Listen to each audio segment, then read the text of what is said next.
Hey there, everybody. Welcome to DCU Daily on Thursday. One more day until the end of the week. So let's get started with today's news, quick hits in DCU Daily. Today is actually going to be a much smaller day. Not a ton of stuff. We're not going to be covering any awards season or any merger stuff, to the delight of Caleb if he's watching already. But we're not going to be covering any of that. It's going to be a very simple day. Pretty much the only news we're going to be talking about is MCU stuff. Going to be talking a little Spider-Man, a little bit of rumor mill stuff, and as well as comic book side, a little bit Daredevil, that kind of thing. So, with all that, that's going to be our news segment for today. And then we get into our quick hits, which will hopefully be actually quick today.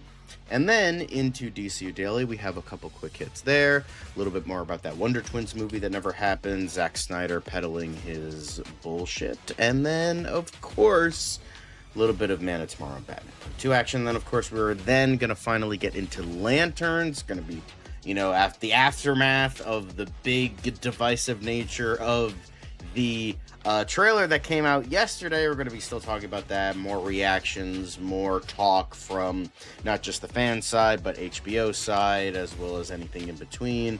So, of course, all of that and more.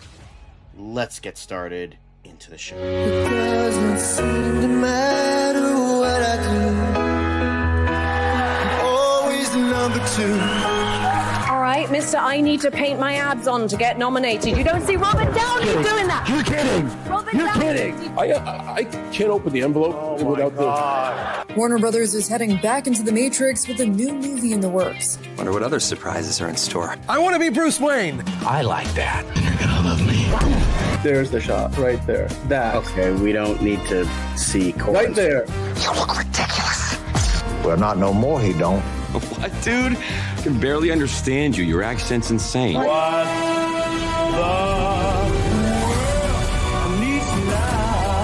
Give me a hand up. Nope, I'm actually okay. Thank you very much. Oh, wow! Wow!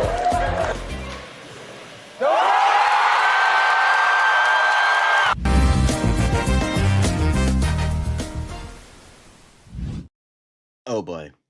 Let's get into it. I am, of course, your host, John. Dan is not here today. He's a little busy today, so it is tasked with just me. But hey, I was sick. He had to take the reins a couple days, so I'll take the reins for today. It's a very equal footing in regards to the hosts of DCU Daily. So let's get into it. Of course, we have D. Cole in the chat. Hello, D. Cole, and then Monique dunking on us all once again with her amazing diet and food choices. Sauteed chicken thighs with chicken gravy, brown basmati rice, steamed green beans with butter.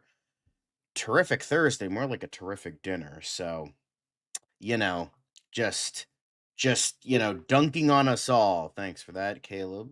Lovely to see you. No merger news today, so hopefully you'll be happy. And then, of course, the god himself, Brogu, is also in the chat. So, welcome. Hopefully the audience will grow quite a bit in the time it takes to officially get into the news. Well, no official news. Well, kind of, sort of. We're just pretty much just doing MCU Weekly. Even though MCU Weekly is no longer weekly. We should change the graphic. We should get Dan to do that. But with this, I think we do have a little bit. So let's get into the MCU Weekly with Spider-Man. So as we all know, Spider-Man Brand New Day, that trailer leaked a while ago. It showed Punisher, it showed Bruce Banner, it showed Sadie Sink's character, well, at least in voiceover, and she's most likely playing this character named Shathra.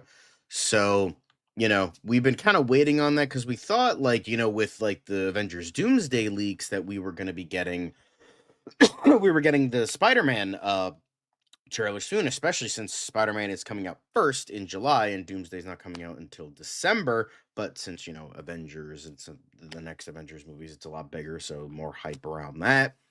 but it is apparently getting an update, and it seems to be good news. So let's get into that. So apparently, with the Brand New Day trailer, it's less than 150 days to go until it swings into theaters. And the tide is high, the excitement's high because Spider-Man, and that leaked trailer seemed to be getting some hype, whether it was actually a fan, or it was, Sony just acting like that so to get to build up hype. But with all of this, according to Trailer Track, Sony Pictures is mulling over two possible release strategies. The first would see it play exclusively in theaters with Project Hail Mary, which is coming out on March 20th in about 2 weeks, with an online drop at the start of the following week, aka it comes out Friday, and then a couple days later it would come out on the Monday. Inevitably, that trailer would leak online before the official release. The other supposedly more likely option is that Sony will wait until next month's CinemaCon, when it opens the event on Monday, April 13th. According to the report, they will unleash the trailer both to the audience and online, plus more exclusive footage at the event itself. This gives them 3.5 months to push the marketing campaign before the 31st of July release. This will mirror what Sony did for Spider-Man No Way Home in 2021, and that movie grossed almost $2 billion worldwide.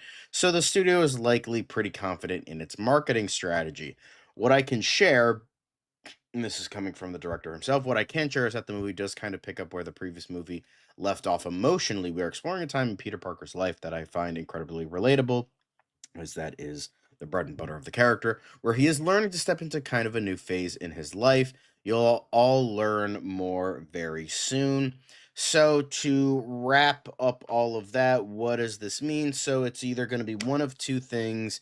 It is either going to premiere exclusively in front of Project Hail Mary, and then going to pop online the next week, which is, on Monday, Tuesday, or it's going to premiere at CinemaCon, and then we'll either have some kind of release after that. So if I were to take a wild guess, if I were to mull this over, I think that it's most likely going to be the CinemaCon thing, because I feel like studios are kind of learning that, like, the long hype train is not as good as the short burst hype train, because I feel like now that with post COVID and like theaters not doing as well and all that stuff, I have a strong feeling that with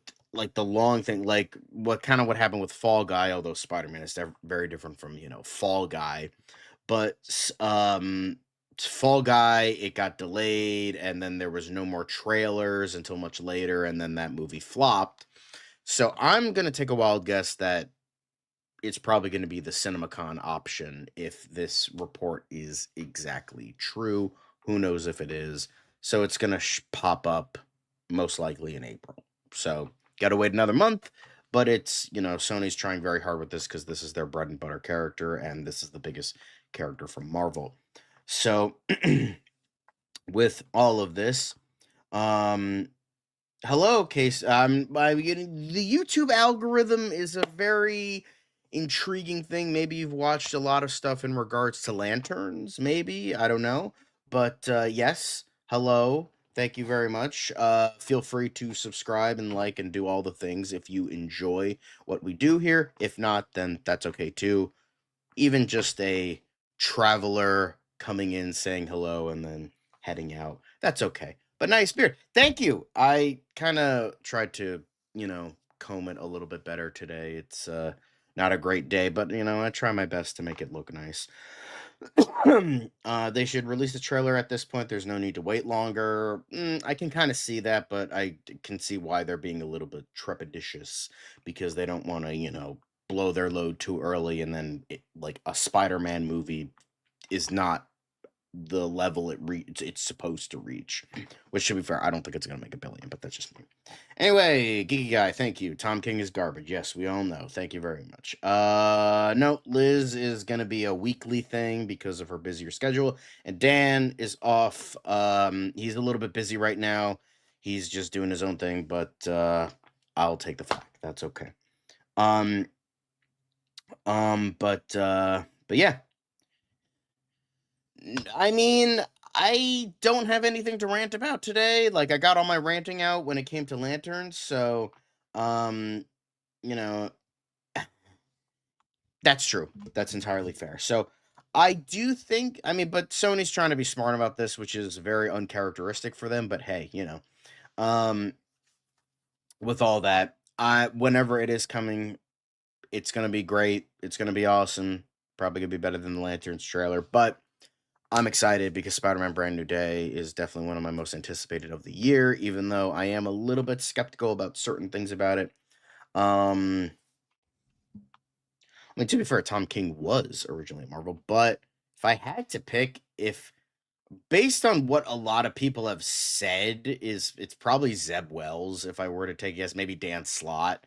Maybe Nick. I know Nick Spencer also isn't well liked either, but so the thing is, I'm not as familiar with Marvel as I am with DC in terms of the comic side, but but from what I've heard of people, reading Marvel, it's mainly Zeb Wells, if I were to take a guess, since he's, created Paul, the evils of Paul. So yeah, that's it for Spider-Man. Now, speaking of Daredevil Born Again, Geeky Guy, we have, posters. We did take a quick look at these, so we're not going to spend a lot of time on this. But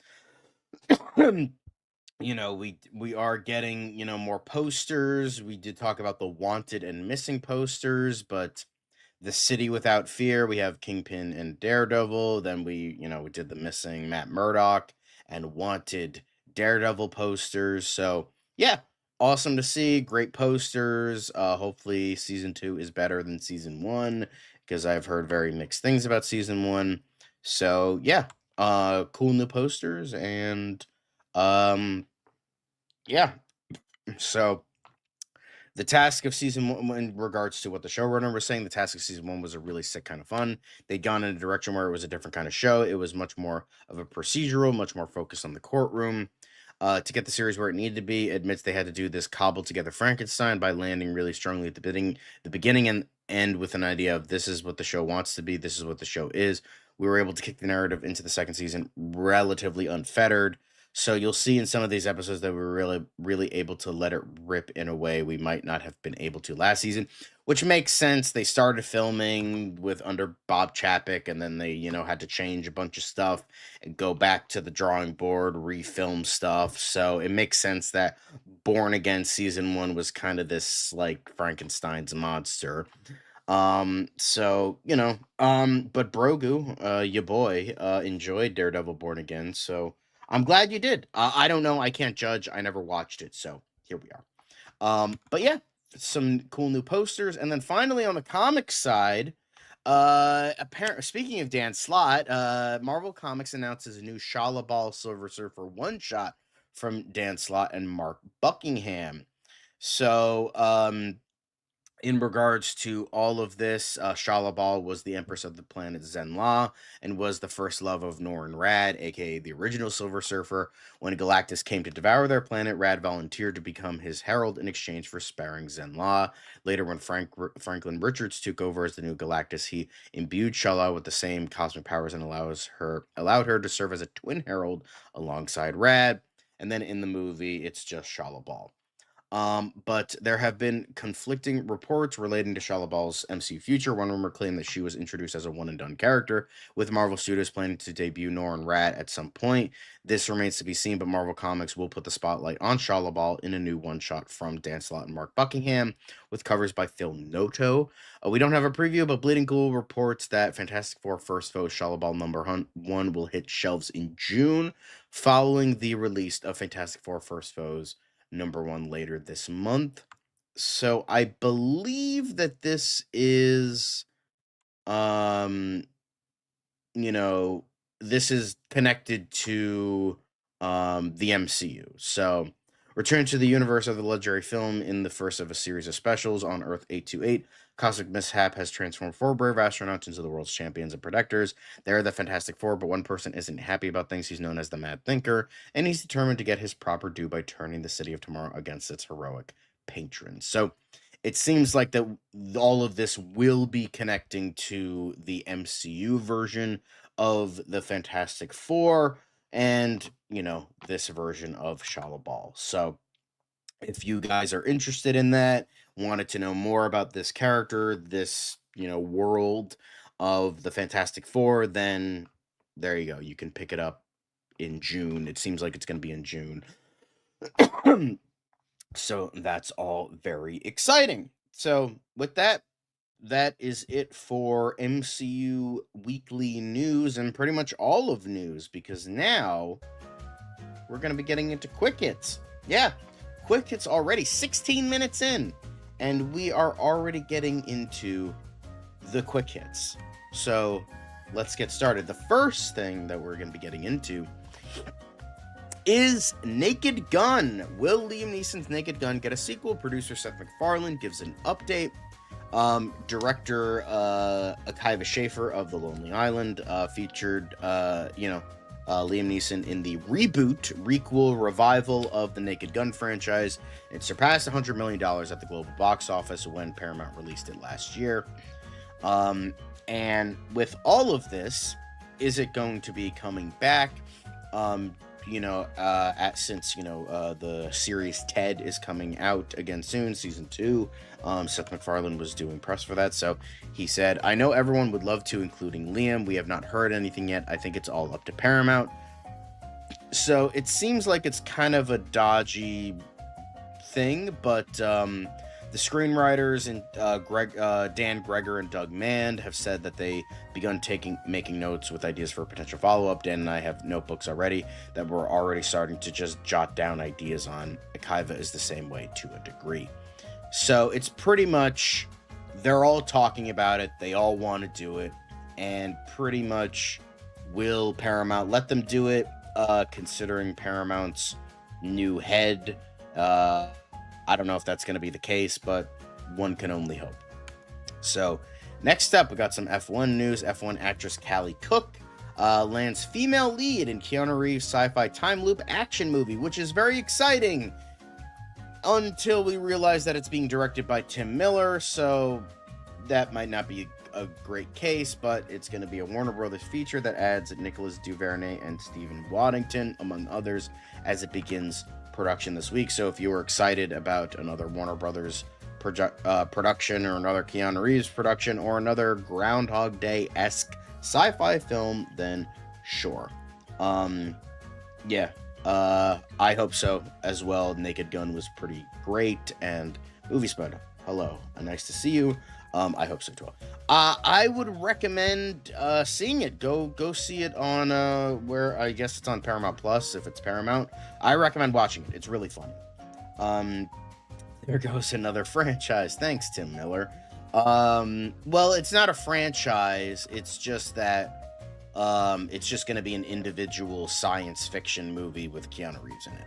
That's it. It's just they're using, like, oh, hey, this actress who was in this movie, they're just showing that aspect to be like, hey, this is who she is, if you don't know who she is. So, I liked it better when it was Edge of Tomorrow, and apparently All You Need Is Kill was really bad, which was kind of the original version, because they did an anime movie of that came out recently, and apparently was not very good. So yeah, this could be good, this could be bad, I don't know, we'll see. Next up, in terms of the actual F1 the movie, producer Lewis Hamilton reveals huge sequel update. I know what we could do better. We are already working on the first script. We had our first meeting maybe mid to late, the second part of the end of the year. Me, Jerry, Joe Kaczynski talking about different ideas, different directions that we could go with the script. And then with Aaron Kruger, we've had plenty of meetings on it, so it's really exciting. I'm super excited now. I've been through it, and it was already very intense the first time going. Now I'm used to it. So, I know what to expect. I know what we could do better. Referring to some of the complaints fans had about the liberties F1 the movie took with the sports realism. It's alright, it's a fucking movie, calm down. And it's been amazing to see how big an impact it's had. How many people have loved the movie. I'm still getting texts from people who are still only just watching the movie, and how it's opened their eyes up to what this sport is about. It sent them down a rabbit hole trying to understand it more. The second one is important. Sequels often aren't always great. And we've got a great team, got a great cast, great writer, so I'm not concerned about that, but we're going to take our time and make sure we get it just the way it needs to be. So I hope so as well. F1 was fantastic. I'm curious what it's going to be called. Is it going to be called F1 2, F2, F1 the movie 2? So we'll see. But I'm excited for this because I loved F1. I know Dan loved F1. We both loved it a lot. Deserving of definitely a Best Picture nomination, and maybe not a Best Picture winner. But I think F1 was certainly a fantastic movie. So I hope that they take all the time they need and produce something fantastic. So next up, Heated Rivalry creator Jacob Tierney gets Netflix series order for Alexander the Great and Aristotle drama. Jason Bateman's Aggregate Films producing. So cool, we're going to get some gay Greek shit now. Awesome. I mean, the Greeks were famously fucking gay as fuck. So we are definitely going to get even more butts and dongs and full frontal and sex, most likely, if I were to take a case. So F1 ear. Yeah, F1 was great. I still can't believe a friggin' F1 film made more money than this. Yeah, well, considering that, like, yeah, America's the most dominant market. People know Superman here. People hate America. So, you know, of course, it's not going to do well internationally, even though they tried their best to do it internationally. Meanwhile, F1 isn't big here, but it's absolutely fucking huge internationally. So, obviously, that's where it was going to make most of its money. So, you know,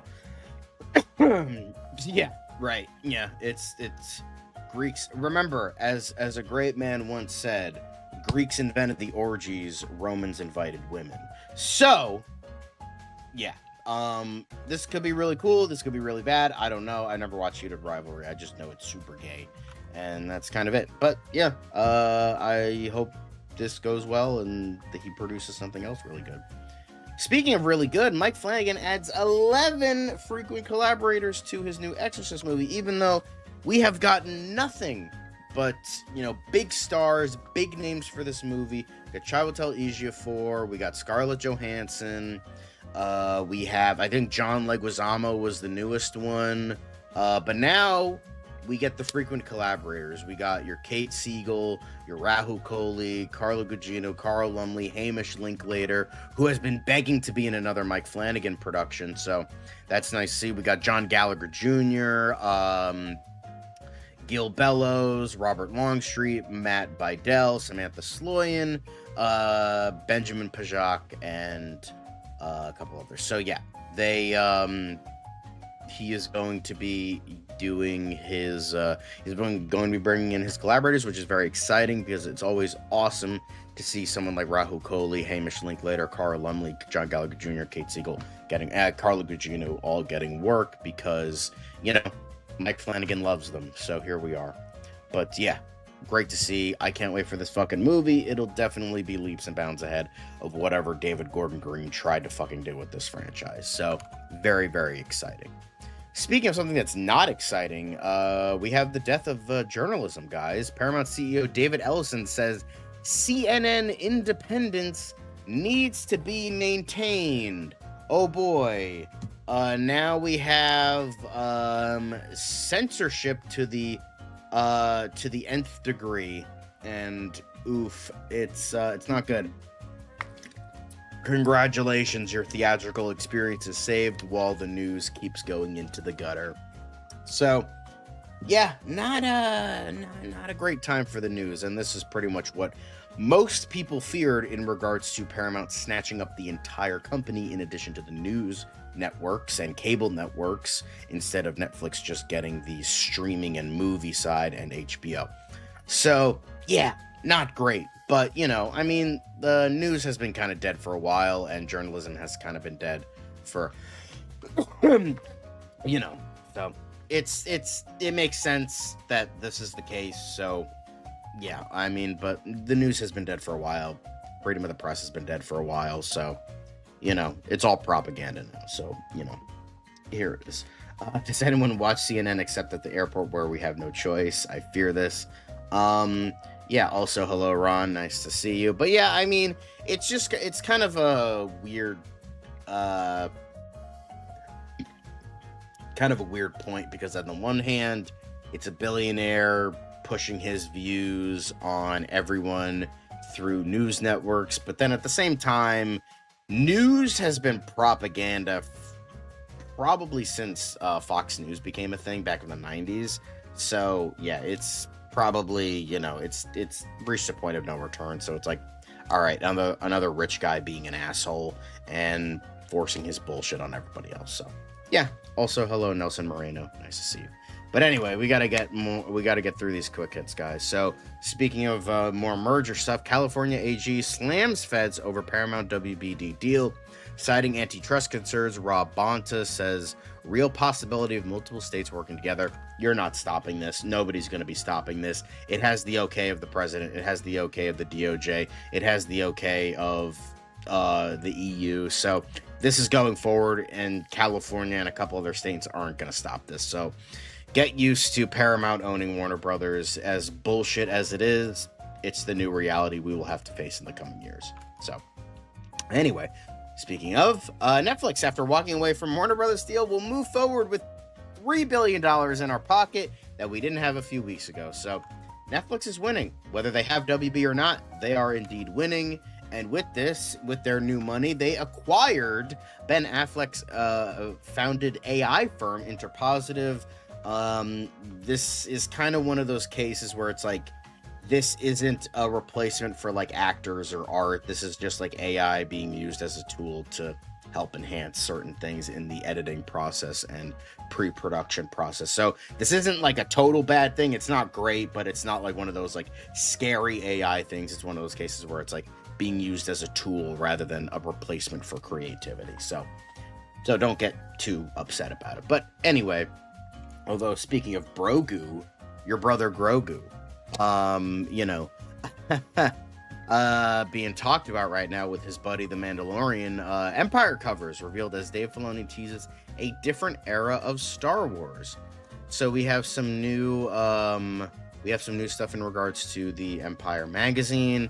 We have, you know, Mandalorian and Grogu on set. I think I see Grogu in the back. I think he's hiding. But, and here we also have Grogu with the clapboard, and then exclusive pictures from, you know, the Empire magazine where this is all from. So very exciting to all you guys who are excited for Mandalorian and Grogu. Go watch it if you're interested. So yeah, very exciting. I saw the trailer. It is mid. Yeah. What is Star Wars doing? I don't know. I gave up a while ago. So speaking of trailers, though, The Boys final season trailer. Homelander seeks immortality and sits in the White House in blood-soaked new footage. Subtlety? What's that? Anyway, so yeah, another fucking horrendous season of The Boys has dropped upon us, and I'm very happy that this is ending, even though they'll have a cajillion spin-offs just like fucking Game of Thrones. I'm just glad that this fucking show is finally ending, so here we are. But Star Wars needs another epic trilogy, this time a well-written one. We'll see. Also, hi, Nicole. Nice to see you. No, keep him far away from DC. He doesn't like or respect us, so frankly, he can go fuck himself. More like the buys. Thanks, Dan. We appreciate that one. More like Brown Lanterns. Except the difference with Game of Thrones, The Boys will have it better. Yeah, we'll see. We'll see about that one. That's not a guarantee. It could end shittily. So, but yeah, if you were interested in that, The Boys is here for one final season, and it's got everybody coming back and, you know, being as subtle as a brick to the face. So, The Boys writer's subtlety, I hardly knew her. The definition of becoming what you hated. So yeah, The Boys coming back, and I don't really give a shit. Anyway, but that's it for the quick hits today. So we will end that Bossa Nova elevator music. And we are going into the thanks for watching segment of this little stream. And we are going to be heading into DCU Daily. And at the 30-minute mark, too, I told you it's going to be fast. It's not just because it's me and we're on time, but Dan didn't give me a lot of news stories today. He wanted to be nice and just not have like 400 kajillion links. So I appreciate that. But we are going to be getting into DCU Daily, where we are indeed #blessed. It's another project that's been blessed from the beginning. There's the shot right there. That. Okay, we don't need to see Right there. Hey, buddy. Eyes up here. Now you want to get nuts? Let's get nuts. Here we go. Victory mine. Ask me how am I doing? I'm telling you really I'm doing sublime. I never wait in a stewardess line. I just go do it. I'm moving my time. Really had nothing to do with it. How am I moving? I'm moving like you want to shine. Follow my lead. Don't listen to lies. I had to put me all on the line. That's why I know that victory's mine. I prefer Jared Leto. Hunka hunka.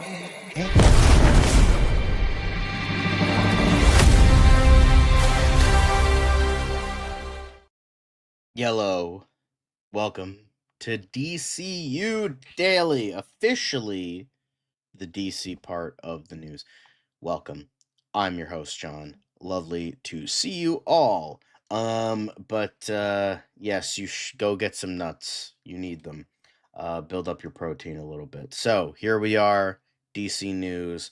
Let's jump right into it because we have a couple of quick hits. Not a lot of quick hits, but a couple. But maybe the quick hits will indeed be quick.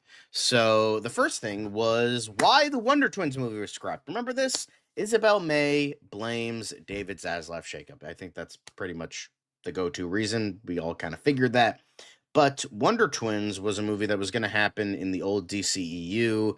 And then when David Zaslav came in there, he's like, yeah, no, why the fuck are we making this? Get this the hell out of there. Even though I think a Wonder Twins movie could work, I just think it would work better as an animated movie rather than a live action movie.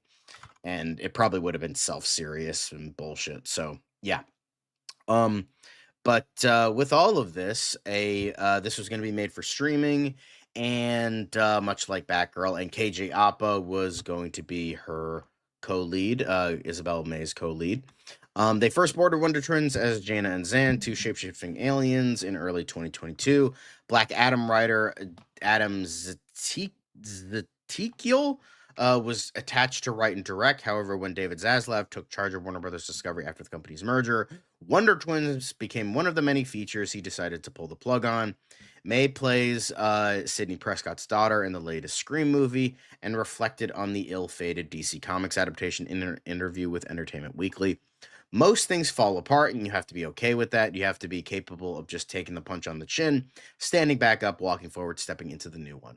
I was not familiar with the whole world of DC and all that stuff, and it's probably good that you weren't cast, that it didn't happen anyway. May said of the characters who originally debuted in Hanna-Barbera's The All-New Super Friends Hour cartoon, people told me it was a big gig, and I went with it. I thought it was actually really funny. I really liked the creative team behind it. I've worked with KJ since then. May is referring to their upcoming romantic comedy Falling and shared high praise for Aja. He was just a gem of a human, and I adore him. You get flown out, you try on costumes, and suddenly, like a week after the announcement, you get a call from the director saying, well, David Zaslav is in power now, and all these things have shifted, and he doesn't want to do this film. And like, I get it. I'm not upset about it or anything. I get it. It's just the way that the business functions, and it's all okay. But you suddenly do this thing that was going to be a part of your future for a certain amount of time is suddenly just not there. So now you have to reassess. So with I think I would like to see the Wonder Twins in the future, maybe as like an animated film, maybe part of like the animated continuity rather than the DCEU or DCU continuity. Although both could work because it's definitely a deep cut, and as we all know, James Gunn loves his deep cuts. So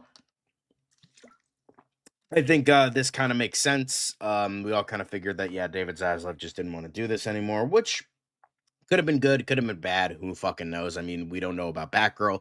That the plug was pulled on that, even though that was fully completed. we don't know if that sucked or was great. So yeah. But you know, yeah. Capes and Trunks time. Yes, of course, Zaslav did it. I can totally see James Gunn rebooting the Wonder Twins for an animated project. Begs the question, what will Ellison scrap? We'll see. Wonder Twins should have had animated. Yeah, honestly, that should have been one of the animated shows that was announced, because I know like Superhero High, Starfire, and My Adventures with Green Lanterns, which by the way, I don't like some of the changes that they are really doing for that. So that's definitely going to be not great. So we'll see. But I do think that Wonder Twins should have been one of the animated shows. It makes more fucking sense than Starfire or, Superhero High or whatever the fuck it's going to be called. James Gunn leaving could definitely happen. It shouldn't be ruled out. I don't know about that. Should have been an animated series. Dang, my grammar. I have no idea what you're talking about. Before its time, He-Man and Voltron stepped in. I hope Wonder Twins goes woke and they are both girls, identical twins. That's for the porn parody, where they just start making out. Anyway, good cop, bad cop, just like Dan and John. My Adventures with the Wonder Twins. Honestly, it could work. I could see it working. It definitely feeds into that, anime style that could work for them. But that's neither here nor there. Now, speaking of Zack Snyder, apparently he was talking about The Comedian. What happened to the American Dream? It came true. You're looking at it. So, yeah, just kind of more edgy stuff. Comedian, large format, black and white Polaroid. Cool. One of the few Zack Snyder projects I actually like. So, way to go. Cool. Great. Moving on. Yeah. I mean, they're quick, right? Quick hits. Man of Tomorrow and the Batman Part 2 shooting start dates revealed, but don't bank on a crossover, because I know people are like, oh, it's fucking happening. No, it's not. Shut up. The Batman is not going to be part of the DCU. Please shut up. Anywho, thanks to Page 6, we have an update on when both that movie and Man of Tomorrow start filming. Regardless, it would appear to be business as usual at Warner Brothers as a number of massive budget movies head toward production, namely Batman 2 and the Minecraft sequel. Sources tell Page 6 that James Gunn's Superman sequel will begin shooting on April 17th in Atlanta, #BulgeWatch, while the next Minecraft is on track for a May 1st start date in New Zealand. Also fully cast and ready to go is Robert Pattinson in the Batman follow-up, which starts production on May 29th in London, sources say. And there's also a Nancy Meyers rom-com that starts shooting in May, but nobody gives a fuck about that. So, with all that, it seems, get pumped, guys, because next month, it seems like Man of Tomorrow is going to start filming. And then a month after that, we're going to have Batman Part 2 start filming. So, April 17th, May 29th in Atlanta and London. Let's get this party started. We have our 2027 release dates, our 2027 releases, I should say, already starting production now. So, it's all very exciting, and we'll see. I just love how, James Gunn is most likely going to direct two movies direct and release two movies while, Matt Reeves worked on one. So go figure. At least we'll get Man of Tomorrow and the Batman Part 2 before any significant change up. Well, we'll see. One could be written off for a tax write-off. Man of Tomorrow filming quick hits coming. Yeah, okay. But yeah, very exciting. But that's it for quick hit stuff. Gotta get through those Parrots, Ducks, and Pelicans as quickly as possible. But next up, we have Lanterns, which, that picture is definitely a lot better than the suit that's in the actual show. So next up, we have quite a bit of Lanterns news. As we all know, the trailer debuted yesterday, and now more and more people are talking about it. So Lantern stills are big on the American heartland, but lack any Green Lantern superpowers. So we've only had a teaser trailer for Lanterns, but for some DC fans, that was enough to write the HBO series off. DC Studios has said from the start that it would be a true detective-style story set in the American heartland. Still, the lack of superpowers in the preview has undoubtedly diminished excitement. Holding back on revealing Oa, colorful aliens, and power ring constructs is understandable, especially when marketing this to HBO's audience. But even just a single shot of Kyle Chandler's Hal Jordan showing what he's capable of would have been welcomed, and actually feeling like the character. The first Lanterns trailer leaked online yesterday, forcing HBO to release it a good 20 or so hours before it had intended to. Given the largely negative response, today would have been the perfect opportunity to perhaps share a poster or some stills that gave skeptical fans a taste of what they've spent the past day demanding. Instead, we have some pretty regular looking stills spotlighting Hal, Jon Stewart, and Kelly MacDonald's character. Despite past speculation, it doesn't appear as if she'll be playing Carol Ferris. Yeah, we knew that for a while. And complete design, these are some pretty cool shots from the show. I've not had so much fun shooting something as I did that. The people on it were absolutely wonderful from top to the bottom. I can't say enough about Chris Monday and the producers and the DC's folks. It was an excellent experience, and I expect the show to be as good as the experience I had making it. Aaron Pierre, I worked with him, and we had a great time. And Kelly MacDonald, it was just fantastic. Say that again. But yeah, these are the stills that they are talking about. Pretty much a couple of these are from the show, or sorry, from the trailer that we've seen already. This was used, I think, as one of the thumbnails with the two of them. It seems like they're on like a boat or like on some kind of building.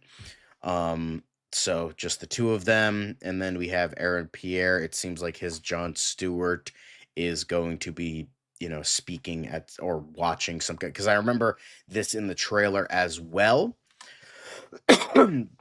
Where you have them at like some kind of town meeting. I assume it's after the supposed murder of whoever they're investigating, most likely Alan Scott. So there's that as well. But yeah, so I remember seeing a shot of Hal and John at this town meeting. So it looks like John is either watching or he's about to say something. And then we have Kelly MacDonald at looks like it was like a high school football game. They were there. I guess something else happened, or this is where the murder took place. Who knows? We don't know. But this is her at the post football game, and it had Hal and John there a little bit. So yeah. And then this was also this is just another shot from the trailer where it had Hal in wearing the ring and just in normal clothes. So yeah, cool, I guess. But yeah. But with all of this, HBO shares apparently a snarky response to fans complaining about trailers' lack of green. So addressing the backlash on social media, the HBO Max X account shared a snarky, "What do you mean there's no green?" alongside a screenshot of a green food basket from the preview. Yeah. That PR, woof. Lantern's marketing campaign isn't off to the best start, but there's plenty of time to turn that around. A future trailer show more cosmic imagery, but how wise it was of HBO to make a joke out of the backlash is very much to be dated. I don't know. But yeah, this is then just, Aaron Pierre talking about it. But yeah. Okay, that's not appropriate. Mixing Earth One with this might have been a mistake. Yeah, no shit. I mean, I haven't read it. I own it. It's on my bookshelf right now. So I don't know how good or bad that is. So we'll see. But yeah. They got the Brown Lantern suit. At least they're suggesting things get more intergalactic later in the show. Maybe, hopefully, we'll see. It's not brown, more like mud green, more like fucking puke green. I watched the trailer today. I liked it. I'm willing to give it a chance. Good for you. Kelly MacDonald's character has no idea what Hal and John can do. It's closer to early renditions of the suit. They should have showed all of the power use in the teaser trailers. I wouldn't say all of it, but I think they should have shown a little bit more. Everything about Lantern sounds like a disaster. Well, not all the powers just have a better looking suit. Yeah, insulting fans isn't endearing. I don't know. I don't really care about Minecraft. Earth One is all space. It's like Alien. And James Holland mentioned that they get more. Yeah, and we'll get into that soon. Dan, you're fucking spoiling shit. I'm trying to take my time with this. I'm trying to get to the hour mark here, all right? We're 44 minutes in. Just let me do my thing, goddammit. Anyway, so this insulting fans who have a problem with your show, not the best course of action. So we'll see. But DCU World had something to say about the suits. He's like, honestly, guys, I didn't like the style that James Gunn and DC Studios took with the lanterns. I don't know how or why James Gunn approved this. I mean, I really liked the Superman movie. Everything in that film worked very well for me.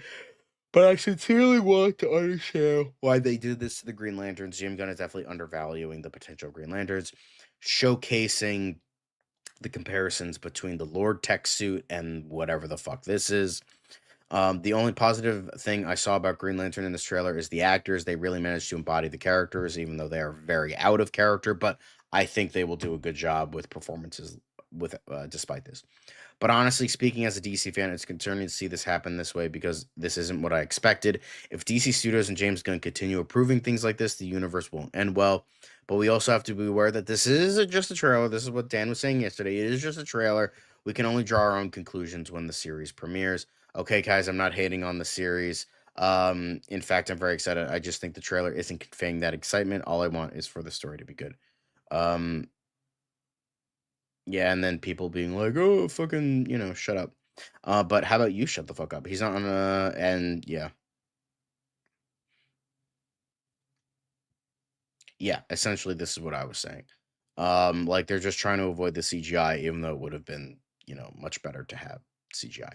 Anyway, but it's just like I just can't feel, as I was saying yesterday, I just can't really feel a lot of excitement for the show. Not just the fact that, Tom King is Tom King is a part of it. It's just I'm not feeling it. Like I don't feel Green Lantern from this. I don't feel the characters from this. Now it's entirely possible it gets better, and this is just from the first one or two episodes. But it's just it gives me the ick, as people would say. It doesn't feel right to me. It's just like, as I was saying, it's in my core. Like in my core, it doesn't feel right to me, and I don't really like the idea of that. So, obviously we'll get into it more later on, but it is what it is. It's yeah, it's just a whole mess of stuff. Yeah, exactly. Lantern powers and the super, because the thing is, the fact that we have a reference in the universe of Green Lantern shit, and those Green Lantern constructs and vibe were so good, and then you have this, it's just so weird.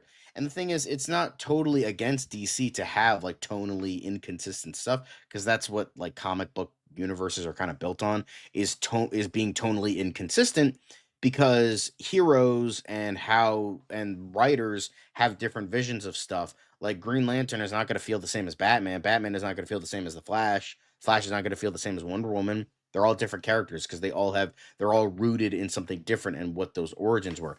Batman is a detective, like, so it's going to feel more detective stuff with maybe a supernatural edge. Wonder Woman's rooted in mythology, Greek mythology specifically, but a bit of Roman as well. But so it's going to feel much like that. And then, then you have Green Lantern, which is definitely an intergalactic cosmic adventure. So that's what that's going to feel like. So it just it just feels weird to me. Like it just feels weird. Is it possible that we're all judging way too harshly at the beginning, and then it's going to end up being the greatest fucking show ever? Sure, absolutely. But the thing that I pay attention to, I don't give a fuck about the suits. I don't give a fuck about, the fact that it's more True Detective than anything. I don't give a fuck about that. The problem I have is that neither of the characters, the main characters, John and Hal, they don't feel like their characters at all. That's the thing that bothers me. Because, like, you could do whatever the fuck you want with lanterns, Green Lanterns, the whole spectrum, whatever. You could do whatever the fuck you want with that. That's what Tom King's doing. Fine, whatever. I don't agree with it. I don't like him. But it's like, fine. Make a true detective style show. Have the fucking costumes look like fucking second-rate CW crap. Fine, whatever. I'll accept it. Hell, I'll even accept the fact it's maybe a well-written show. The thing that bothers me is that the comic book parts of this, which are the two main characters, because that's the only thing that's like comic book adjacent, is the characters that are from the comics, because everything else is just, it's like the setting, the mystery, the all this other shit that's not comic based. It's not based on like a specific comic or anything like that. The thing that is based on a comic are Hal Jordan and Jon Stewart. And Hal Jordan and Jon Stewart do not feel like they're characters at all. Like, they don't feel like. Now, obviously, there are so many different interpretations and so much history. So it's entirely possible that there is a comic from 1987 where, oh my God, this is exactly right off the page. But it's just like, from what I know of Hal Jordan, from what I've read of Hal Jordan, that does not feel like Hal Jordan to me. I would say Jon Stewart in his asshole era, I could kind of see that, but even then, it still doesn't feel like Jon Stewart to me. It doesn't feel like it at all. So and yeah, so yeah, I was looking forward to this, and I do feel somewhat disappointed. And now let's avoid the coolest part of a Green Lantern show. It definitely feels like they penny pinched this. It's a fucking teaser trailer that didn't show a bunch of powers in the Superman teaser, the Supergirl teaser. DC fans just cry and moan. I don't think that that's the case. I think they just see they see Green Lanterns, and then they don't see anything Green Lantern adjacent, and they're like, "What the fuck? That's not cool." So, and they did show powers in the trailer for Superman. They showed him flying. They showed him using his laser vision. I think they showed freeze breath, maybe. But they showed a bunch of powers in the Superman trailer. They showed a bunch of powers in the Supergirl trailer. There's laser eyes, flying. So that you're wrong on that one. I mean, I get what you're saying in regards to, yeah, sure, DC fans, all fans of anything, they cry and bitch and moan about every fucking thing.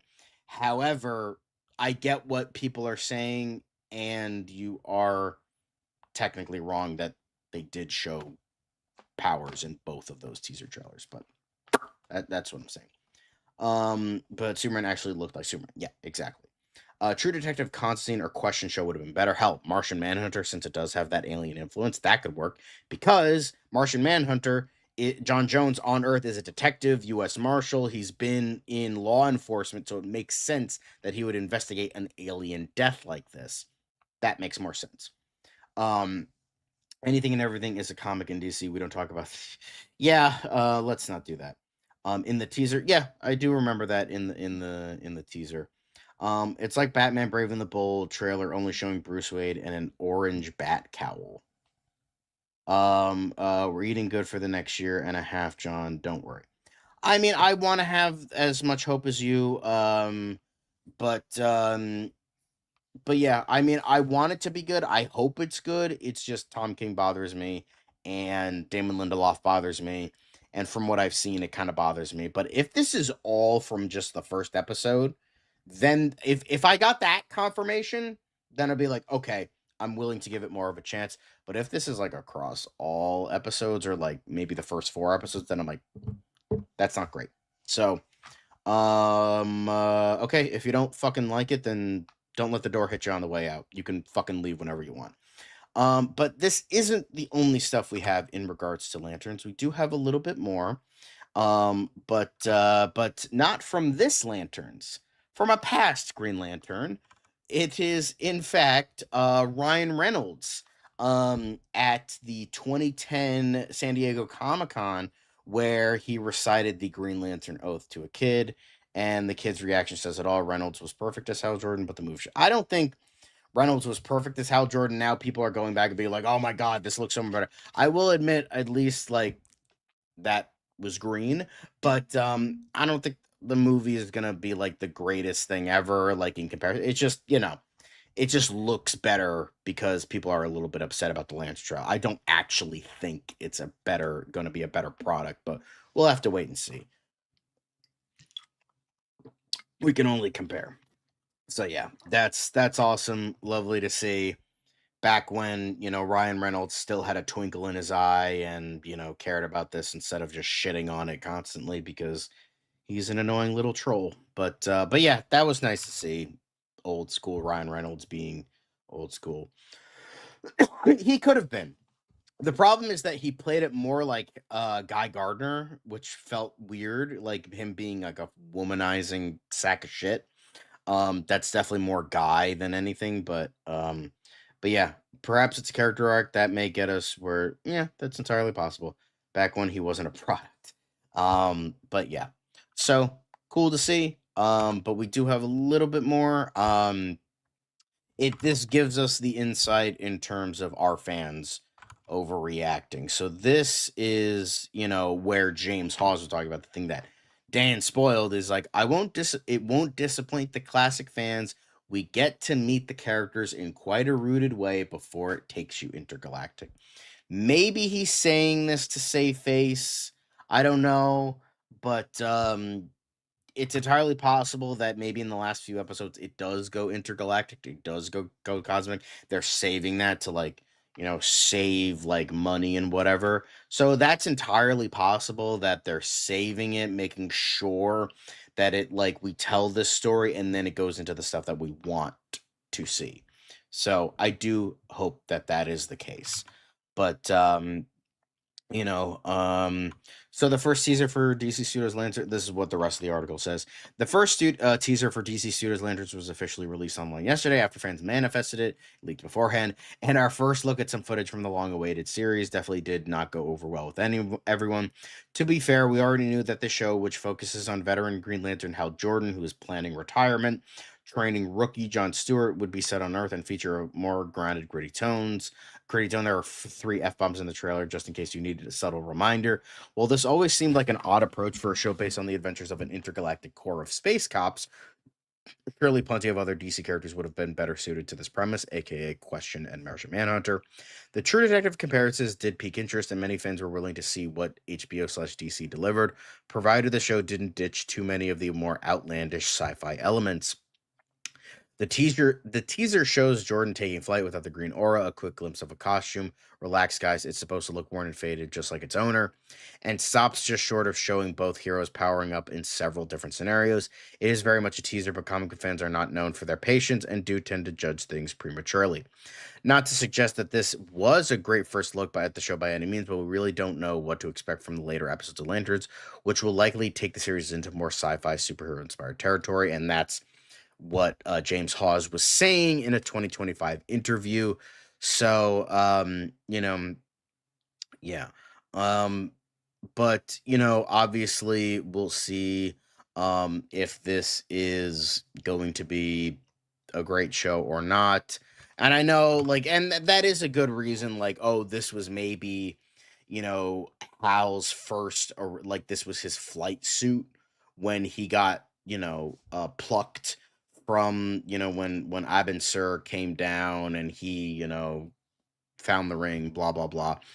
But I do think it just feels I don't think it should have had the Green Lantern logo, because it feels like, why does Green Lantern have a practical suit? That's the thing that's kind of off to me. Yes, this is from an old interview, but it is, still saying a lot. This is from 2025, but it is still showcasing hey, maybe fans need to calm down a bit.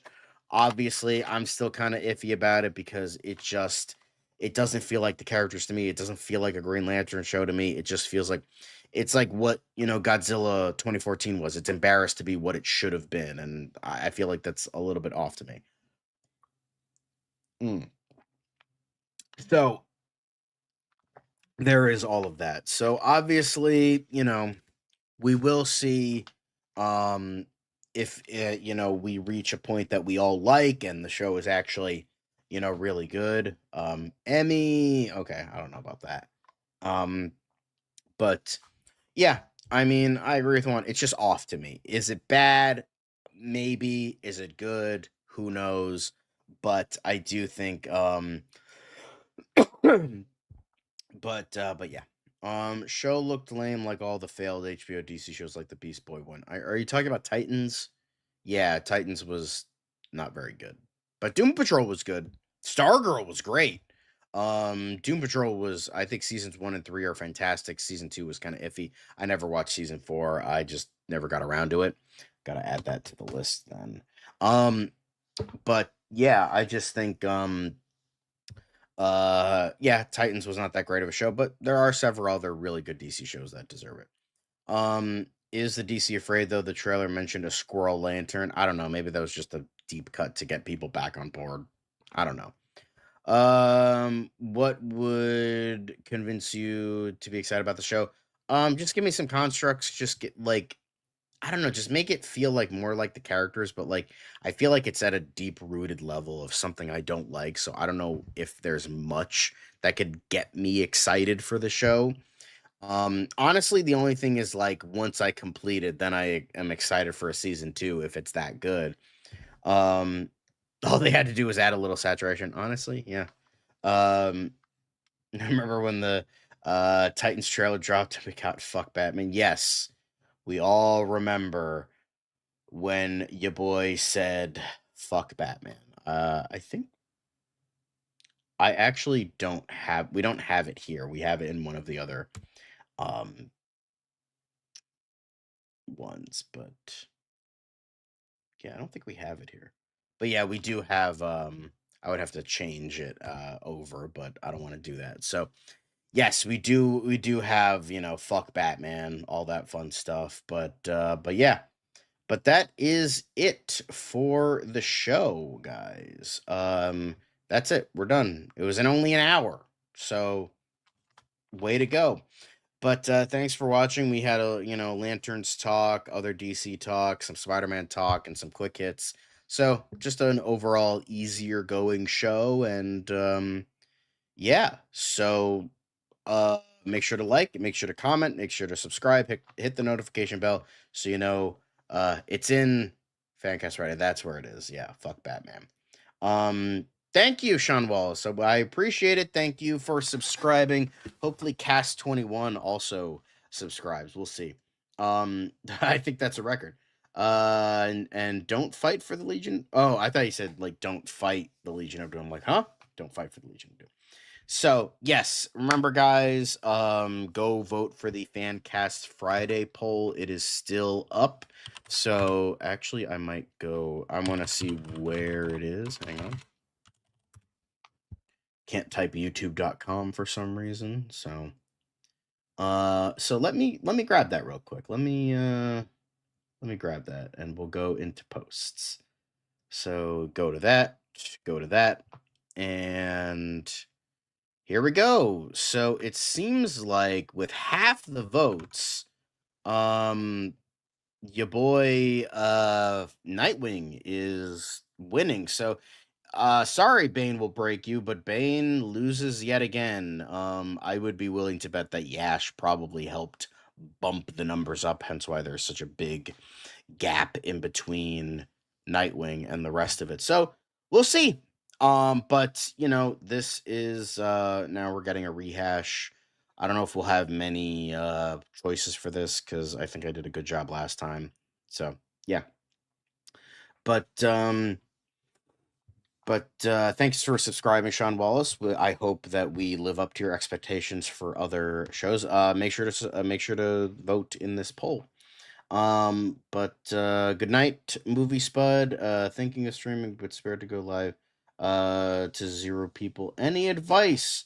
Keep on keeping on. Don't let lack of views. Views. Make you upset about that. Just go live. Talk about what you like. The viewers will come, and make sure to spread it on your socials. Yeah. But peace very much. And remember, guys, like, comment, subscribe, hit the notification bell, and vote in the poll.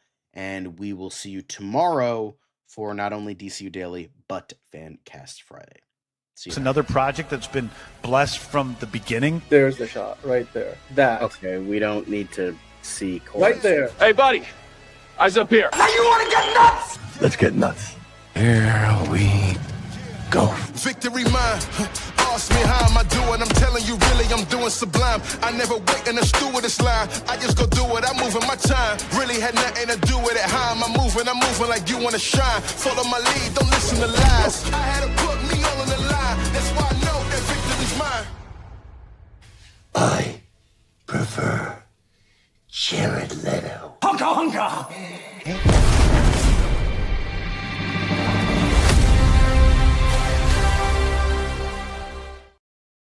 And remember, guys, thanks for watching. And also, fuck Tom King, fuck Jeff Snyder, and fuck David Ellison, too.